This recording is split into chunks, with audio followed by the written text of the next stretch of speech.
Hello, Bible readers. It's Tuesday, March 9th. We're reading from 2 Chronicles chapter 25, Jonah, the whole thing, and Philippians chapter 2. In 2 Chronicles, Amaziah, as we saw from 2 Kings yesterday, Amaziah finds a new faith. He did what was right sometimes, but not with a true heart, which leads him to not do the right thing other times. We see a similar pattern happening with Amaziah. Favor and then a fall. We've seen this a number of times already in Chronicles and Kings. In Philippians chapter 2, I love verse 4. Let each of you look not to your own interests, but to the interests of others. Well, there's our COVID theme.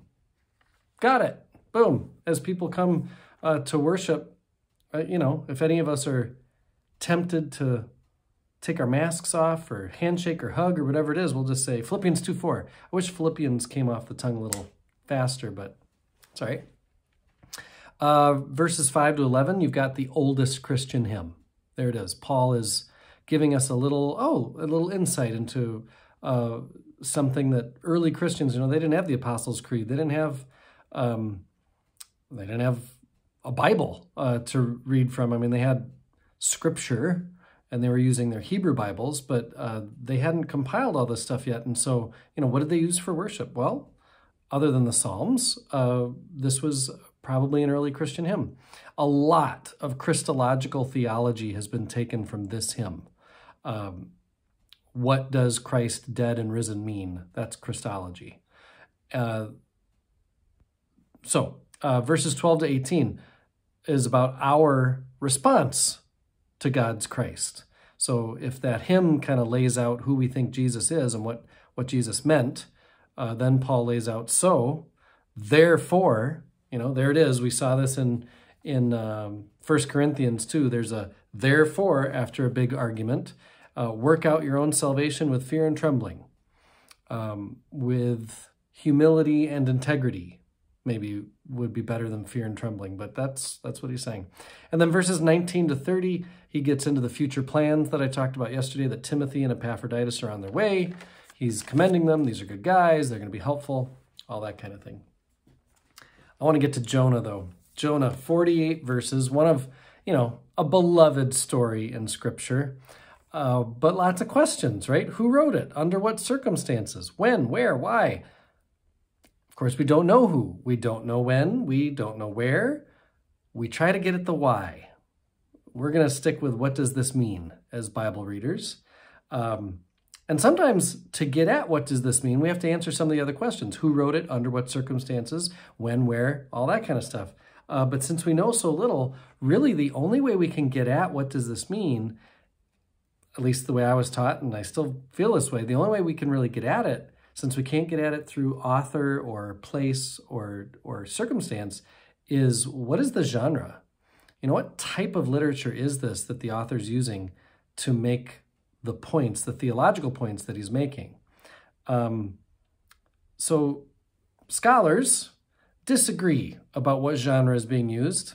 Here's some genres that scholars put forward. They say Jonah is an allegory or a didactic lesson, a fable, maybe a fairy tale, maybe a folk tale. Yes, there's a difference. A historical account, a legend, midrash, myth, novella, parable, parody, prophetic tale, saga, satire, sermon, short story, tragedy. There's a lot of genres, right? This broad spectrum I'm reading from my commentary now indicates confusion about the meaning of genre, lack of standard names for genres, and different understandings of the same genre. The spectrum attests also to scholarly extravagances and to the peculiar character of Jonah within the canon. In other words, this is a weird story. We're not sure what to make of it. The genres of folktale, parable, satire, and midrash are what receive attention here. So really, of all those different possibilities that I just named, it comes down to a few possibilities. And so I'm gonna say, just use an extra minute to mention folktale. The genre of folktale designates traditional stories, oral or written, where the realms of fantasy and reality mingle freely. Stories like these emerge in cultures all over the world, from ancient times to the present. Maybe it's a folk tale. Does it take away from its truth if it's a folk tale? Maybe it's a parable, which we know from the New Testament, that's like a teaching story. Maybe it's a satire. The genre of satire uses irony, derision, wit, to attack a specific target. Though the attack has a serious purpose, humor mediates it. So, Saturday Night Live is the most famous satire on TV, using humor to make a serious point. Is that what Jonah is doing? And then we get a midrash. This is a type of literature, oral or written, that explains a biblical passage. Commentary that endeavors to make a particular text meaningful and relevant, just kind of making more of a specific thing. How we answer this question of what is it leads us to maybe understand better what it's trying to say. So anyway, this would be something, if we were more than Bible readers and we were Bible studiers, we could dive deeper into what's Jonah doing. I am one with my God. My God is with us, all of us, at all times and in all places.